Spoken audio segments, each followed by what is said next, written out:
Hi guys! Nag-video ako ngayon. Pumasok na yung pinsan ko si Trixie. Ito yung kuya niya.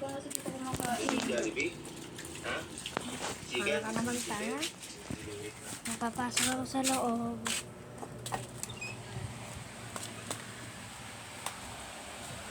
Pasok lang ako. Nanonood kasi ko kanina ng GMX sa YouTube ng TV namin. Ito.